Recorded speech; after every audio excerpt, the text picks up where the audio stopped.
Hey guys, what's up? It's Gordon21. Today I'm going to be showing you loops in Python.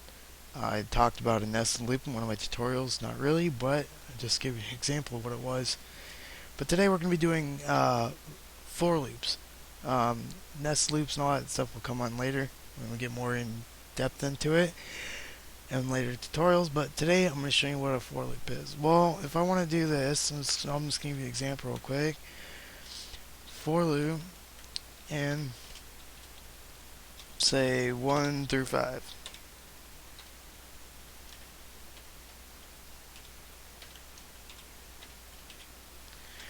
Well, if you remember in my very first tutorial, how I did print my name or whatever 5 times 5. Well, this is pretty much the same concept, but it's going to loop through it 5 times instead of multiplying it 5 times. So it's going to kind of give it the same concept, but not really. But anyway, print, and then you're going to type in print, and then loop. Then it's going to print it 5 times. And then the next one I'm going to show you is called range.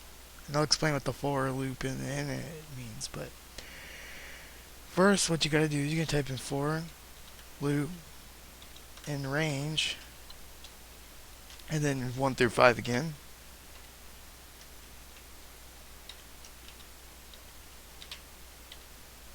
And 5. That there. Colon. And then you're going to want to type in. Yeah. Sorry, I'm making sure, trying to remember this because if this is correct or not. Oh wait, sorry guys, I forgot. You gotta go for range and 10. Let's go to 10. I'll explain what this is gonna do here in a sec. Then I gotta put the colon. I keep forgetting that. Okay, then you're gonna want to go print loop or not. Well, that's why I gotta put that in parentheses. Sorry guys, trying to figure this out here. Then you're gonna go print, like I said, loop, and then end, and then equal sign, quotations.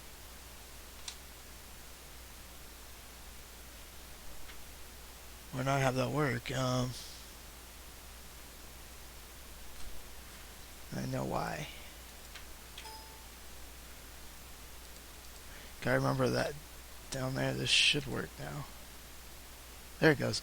Sorry about that. I forgot to put the a little mark down there. Otherwise, it's not gonna work. Anyway, and you notice it counts 0, 1 through 9. Well, I put range of 10.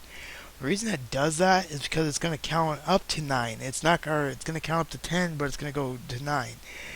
Well, I know it kind of makes no sense, but it kind of just counts up to 9 instead of 10. So, if you want it to go to 10, you're going to have to put 11.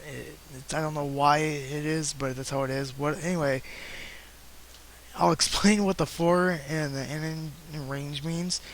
So, the for is saying for that loop. Well, loop is just a variable name, and then the in, which means it's going to be in the range of 10. That's exactly what range is. And all it's going to do is you're just going to print the loop. Well, instead of printing the loop there with just that name variable, it's going to count that time. So the end equals the end statement, and then equal sign means it's going to end, and then it's going to print the numbers down there. That's what those parentheses are for, and then it's going to end the print up to that letter. So that's exactly what that does. I don't know how else I can explain that. You can also do like multiplication tables with this. So you can do several things with it. You can also make it count down from 10 if you wanted to, just by adding an extra number. I'll show you that here in a sec actually. You gotta add a negative number to the end of it. So let me, so let me show you that here. What you do is you're just gonna go take this down here, and you're gonna go 10. Instead of 10, it's going to be range 10, 0,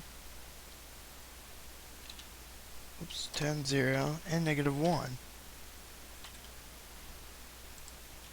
And then the same thing, you print, and it should count down 10, 9, 8, 7, 6 through 1.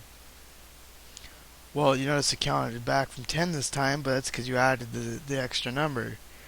So that's pretty much how that works too. You can also make it. So another thing I learned too, you can actually make it.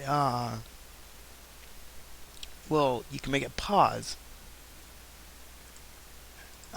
For it counts and stuff too. But I'm not gonna really go into that one. That'll be kind of difficult to show you because I really don't understand it myself sometimes with that one. But that's pretty much what a loop is. It well loops through things. There's nowhere else I can explain it. It's good for all sorts of things with it. Um, like I said, I can be going into more of it later on with the nested loop and the while loop. But it really all it is made for different functions of programming. I mean, for games and all sorts of things when I do that later on too. But I hope you guys understood what I was talking about. I hope you guys enjoyed the tutorial. I'm Gordon21, and I'm signing out. Bye.